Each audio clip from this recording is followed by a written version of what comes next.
मुझे सिखाते हो शहीद किसको कहते हैं? आप मुझे उसकी कदर मंजरत न समझाएं।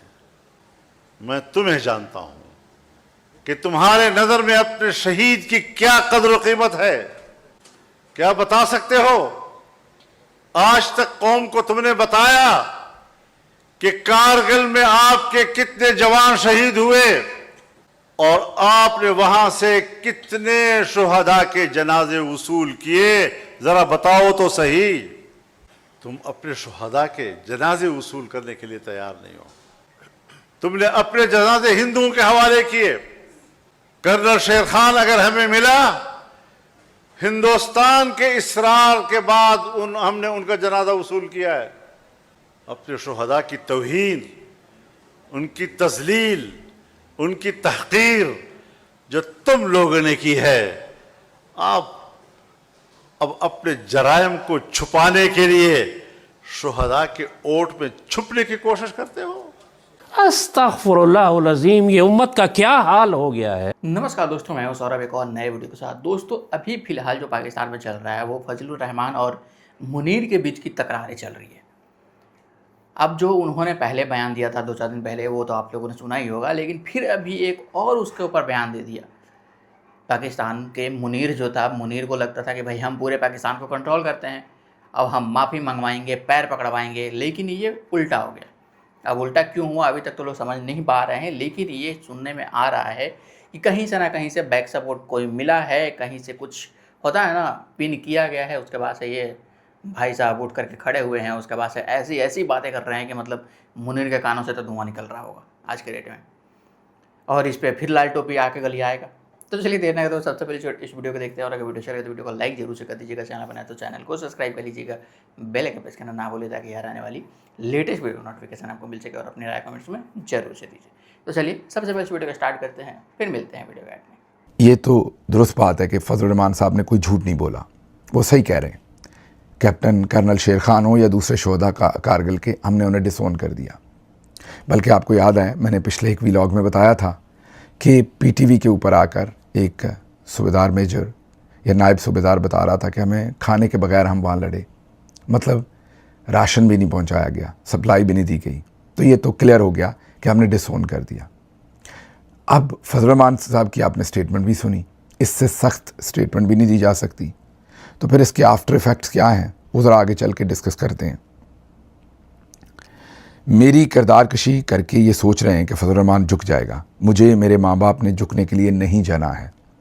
मैंने अपनी ज़िम्मेदारियों तक मैंने आपको अपनी ज़िम्मेदारियों तक महदूद रहने के लिए बात की है। 48 घंटे बाद इनको पता चला कि मैंने कोई गलत बात की है। आप अमेरिका के इत्तेहादी भी बने, आपने हवाई अड्डे भी दिए, फजाएं भी उनको दी, यहां से जहाज भी उड़ते हैं, इन फजाओं से गुजरकर वहां पर बमबारी भी करते हैं, और दूसरी तरफ उस जंग में शरीक होने के लिए पाकिस्तानी मुजाहिद भी जा रहा है, और तुम भी उसको थपकी दे रहे हो कि आप मुजाहिद हैं। मतलब एक तरफ फ़ौज इत्तेहादी था, अड्डे दे रही थी, और दूसरी तरफ अपने ही मुल्क के लोगों को मुजाहिद के तौर पर वहाँ भी भेज रही थी। एक तरफ अमेरिका के साथ थे, एक तरफ तालिबान के साथ थे। ये मौलाना फजलुर रहमान यहाँ पर कहना चाह रहे हैं। तालिबान के साथ बात करने के लिए मेरे मुल्क के ISI का चीफ़ वहाँ पर गया। हमें नहीं मालूम कि ISI चीफ़ ने वहाँ क्या बात की है। मुझे सिखाते हो शहीद किसको कहते हैं। मैं शहीद के मकाम को जानता हूँ, जो वतन के लिए कुर्बानी देता है, इसकी कदर व मंजिलत मैं जानता हूँ।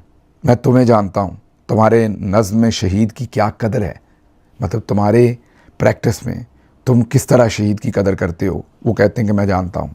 वकला कन्वेंशन मुनक़िद होता है इस्लामाबाद में, और मौलाना फजलुर रहमान साहब को इजाज़त भी मिल जाती है, वकील आ भी जाते हैं, तकरीर हो भी जाती है, और ये तकरीर पिछली तकरीर से भी 10 कदम आगे बढ़कर की जाती है। और इसमें मौलाना ने बहुत से सेंसिटिव एरियाज़ जो कि हमेशा इस्टेब्लिशमेंट के लिए बहुत रेड लाइन करार दिए जाते हैं, उनको जाके हिट किया है। मौलाना फजलुर रहमान साहब कहते हैं कि जनाब, आपने हमारे बयान को जिस अंदाज से बनाकर और उसके ऊपर तनकीद करवाई और हमें दुश्मन साबित करने की कोशिश की, जिसने ये की है उस ऑफिसर को खुद माफ़ी मांगनी चाहिए, बजाय इसके कि आप हमसे माफ़ी का मुतालबा कर रहे हैं, आप माफ़ी मांगें। मुझे इमरान खान का वो जुमला याद आ गया कि माफ़ी तुम मांगोगे, तो वो वाली सूरत हाल हो गई कि मौलाना भी अब यही तकाजा कर रहे हैं कि जनाब माफ़ी तो आप मांगेंगे। इसके अलावा मौलाना ने दिफाई बजट पे भी सवाल उठा दिया। इसके साथ साथ मौलाना फजल रहमान साहब ने इस्टेब्लिशमेंट की सियासत में मुदाखलत के ऊपर भी इंकशाफात किए और उन्होंने कहा कि हमें ये कहा गया कि खैबर पख्तूनख्वा में आप हुकूमत बना लें, लेकिन मैंने कहा कि जी हम लोटों के साथ हुकूमत क्यों बनाएं, क्योंकि हम ऐसे घोड़े पर सवार नहीं होंगे जिसकी रकाबें हमारे हाथ में ना हो, जिसकी लगामें हमारे हाथ में ना हो। यानी कि वो ये कहना चाह रहे थे कि जी उनको ये ऑफ़र की गई कि 53 सीटों पर ऑपोजिशन की हुकूमत आपको, यानी ज़ाहिर है पीटीआई के लोगों को मिलवा के तो हुकूमत बनवा देते हैं, लेकिन उसूली तौर पर हमने इस मौक़िफ़ से इनकार किया और हमने कहा कि नहीं, ऐसी हुकूमत हमें नहीं चाहिए जिसमें पावर्स ना हो। ज़ाहिर है जब आप दूसरों के लोग लेकर हुकूमत बनाते हैं और ज़ाहिर है वो आपको कोई बनवा के देता है तो वो फिर आपको पावर नहीं देता, पावर वो अपने हाथ में रखता है, जैसे कि इस वक्त आप देखते हैं मरकज़ में नून लीग के साथ सूरत हाल है। फिर उन्होंने एक वाक़या सुनाया केपी से कि पुलिस के काफ़ी सारे जवान और एक साबिक डीपीओ एक मस्जिद में इकट्ठे हुए। वहाँ उन्होंने कुरान करीम पर हल्फ दिया कि हम आज के बाद मिलके किसी ऐसे ऑपरेशन में हिस्सा नहीं लेंगे पुलिस वालों ने जिसमें फ़ौज शामिल होगी, और ना ही हम फ़ौजियों के जनाज़ों में जाएंगे और ना वो हमारे जनाजे पर आएँ। शायद वो ये कहना चाह रहे हैं कि पुलिस वालों को ये शक है कि जब वो फ़ौजियों के साथ ऑपरेशन करते हैं तो वो उनकी इन्फॉर्मेशन जानबूझ के दहशतगर्दों को लीक करते हैं और उन्हें मरवा देते हैं। शायद ये इसके पीछे वजह होगी। आप कहते हैं मैं माफ़ी मांगूं, वो वापस कहते हैं कि नहीं, मैं चाहता हूँ फ़ौज माफ़ी मांगे, जनरल्स माफ़ी मांगे, जो कुछ उन्होंने किया है। जिस अफसर ने मेरे ख़िलाफ़ मुहिम चलाई, माफ़ी इसको मांगनी होगी। अदम एतमाद की फ़ज़ा तुमने पैदा की, मैं एतदाल की बात करता हूँ। मुझ पर मुल्ला मिलिट्री अलायंस का ताना मिला, तुमने मेरे ख़िलाफ़ इस वक्त भी गंदे प्रोपेगेंडे किए। कभी कहा कि डीज़ल परमिट लिया, अगर डीज़ल परमिट लिया तो इसका कोई रिकॉर्ड दिखाएं। मुझे एक वक्त में इस्टेब्लिशमेंट की अहम शख्सियत ने रब्ता किया और कहा मिलना चाहता हूँ। नवाबज़ादा नसरुल्लाह के कहने पर उस वक्त मिला। मुझे कहा गया मौलाना आपने कोई गलत काम नहीं किया। इस वक्त मैंने पूछा फिर मेरे ख़िलाफ़ क्यों कैंपेन की गई। मेरा दावा अपनी जगह मौजूद है, तुमने इलेक्शन में धांधली करवाई। धांधली से बनी हुकूमत कबूल नहीं।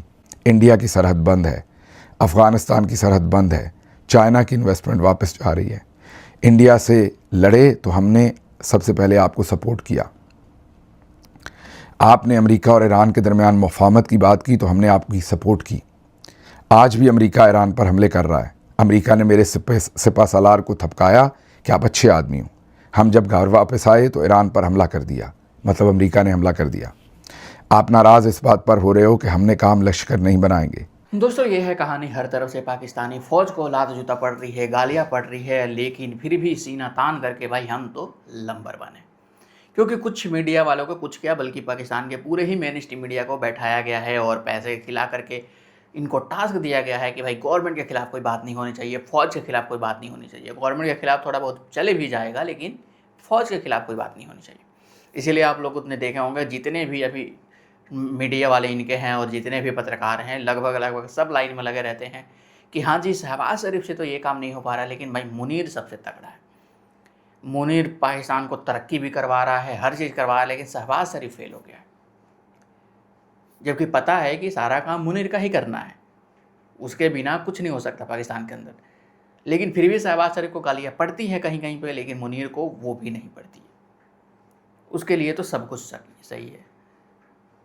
आपके लोग बताइए आपकी राय कमेंट बॉक्स में क्या है और अपनी राय कमेंट में जरूर से दीजिए। और अब अभी तक वीडियो बने तो वीडियो को लाइक जरूर से कर दीजिएगा। चैनल पर है तो चैनल को सब्सक्राइब कर लीजिएगा, बेल आइकन प्रेस करना ना भूलिए ताकि आने वाली लेटेस्ट वीडियो का नोटिफिकेशन आपको मिल सके। और अपनी राय कमेंट में जरूर से दीजिए।